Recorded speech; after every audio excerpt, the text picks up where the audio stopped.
l'amour ne vit pas de l'eau fraîche. Donc, il faut travailler, il faut avoir des projets en commun, il faut aussi avoir des rituels, il faut aussi avoir des petits moments simples. Il faut aussi être cohérent. C'est-à-dire qu'il faut que quand vous dites quelque chose, il faut que les actions se suivent. D'accord? Bonjour à tous et bienvenue chez vous sur le VPR Record d'Agir Autrement avec Kalaf Brice Magdala à votre service. Bientôt, c'est la fête de Saint-Valentin. Et pour faire court, aujourd'hui ensemble, nous allons voir comment faire durer une relation amoureuse suite à un coup de foudre. Je répète, comment faire durer une relation amoureuse suite à un coup de foudre. Et oui, vous savez tous très bien qu'un coup de foudre, c'est intense. C'est spontané, c'est presque magique, c'est merveilleux. On voit toujours le bon côté de la personne sans pour autant prendre le temps d'aller plus loin.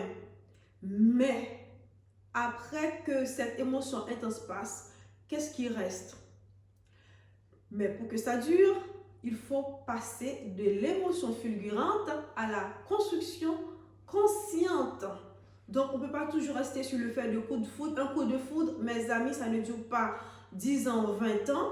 C'est la suite, après le coup de foudre, qui va faire que cette relation soit une relation constructive, une bonne relation. Donc, premièrement, pour que ça dure après un coup de foudre, il faut prendre le temps de ralentir, même si ça va vite dans un coup de foudre. C'est-à-dire prendre le temps de découvrir la personne, qui il est vraiment, qui elle est vraiment, et aussi connaître la personne.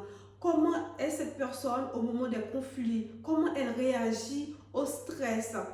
Comment elle réagit aux frustrations? Surtout, il faut savoir que la passion attire, mais c'est la compatibilité qui stabilise. Donc, il faut voir vraiment, est-ce que je suis compatible avec cette personne, même si notre relation résulte d'un coup de foudre? Et deuxièmement, sortir de l'étape de l'idéalisation de la personne. Au début, on voit souvent le potentiel de la personne, alors que ça ne va pas durer longtemps. Il faut aimer vraiment la personne. C'est-à-dire, il faut aimer la personne telle qu'elle est réellement, mais pas la version rêvée de la personne. Parce qu'au moment du coup de foudre, on a les yeux, on va dire, on a les yeux bandés, on voit avec le cœur, il n'y a pas de logique, on voit avec la passion. Et surtout, n'oublie pas, on dit très souvent, et il y a une réalité de là, que l'amour rend aveugle. Donc, il faut sortir de l'étape de l'idéalisation afin de découvrir vraiment cette personne, connaître la valeur de la personne et aussi posez-vous ces questions. Est-ce que j'aime vraiment cette personne ou j'aime ce que je ressens quand je suis auprès de cette personne? Il faut vraiment prendre le temps pour répondre à ces questions-là. Et troisièmement, communiquer tôt et surtout honnêtement.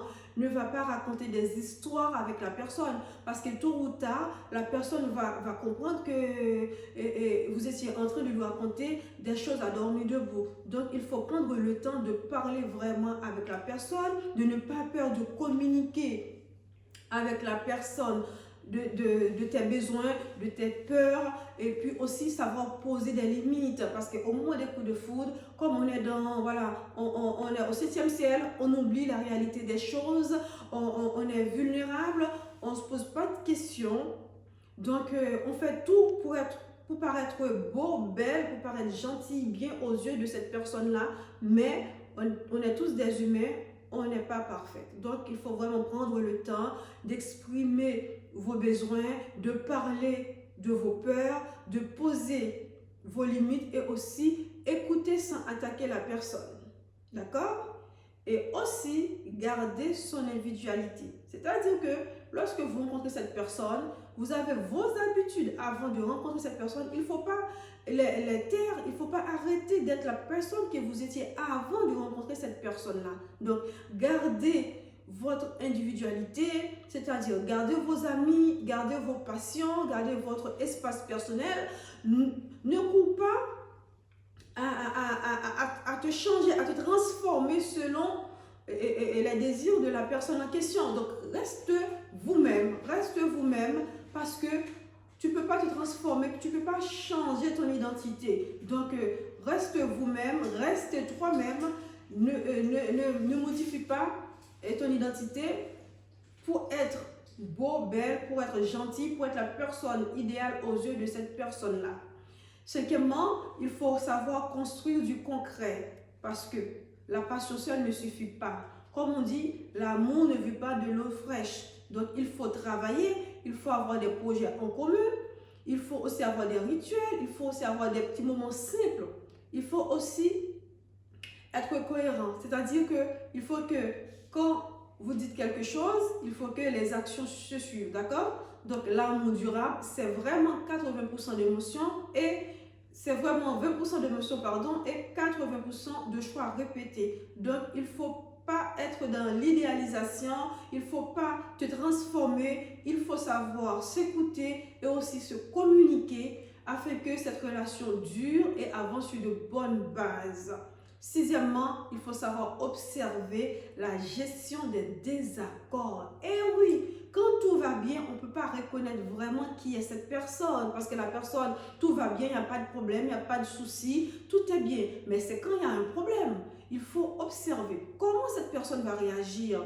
Est-ce que cette personne va prendre ses responsabilités? Est-ce que cette personne va s'enfuir? Est-ce que cette personne va rester dans ce qu'on appelle dans le respect de soi malgré on a des difficultés, on a des problèmes, on a des désaccords?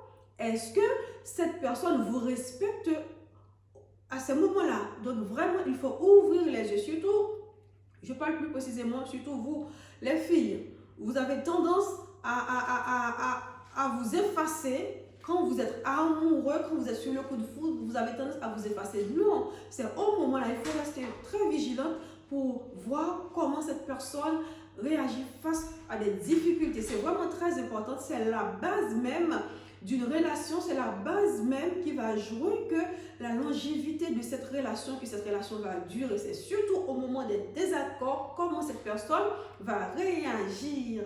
Et septièmement, mes amis, pour terminer, il faut nourrir la flamme sans dépendre d'elle. C'est-à-dire, la passion initiale va diminuer, c'est normal, parce qu'on est des humains, on a d'autres choses à faire. Il n'y a pas que la passion dans la vie, il n'y a pas que l'amour dans la vie, il y a le travail, il y a les difficultés, il y a de la famille, il y a beaucoup d'autres choses à prendre en considération.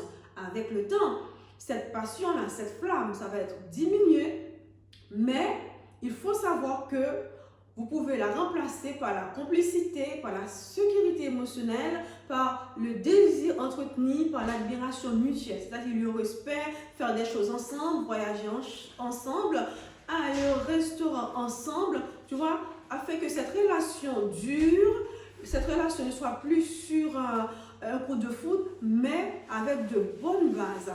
Donc, faire durer une relation suite à un coup de foudre est possible si seulement si vous vous donnez les moyens. Sur ce, je vous dis à très bientôt sur le VPL Record d'Agir Autrement avec Brice Magdala à votre service. Merci.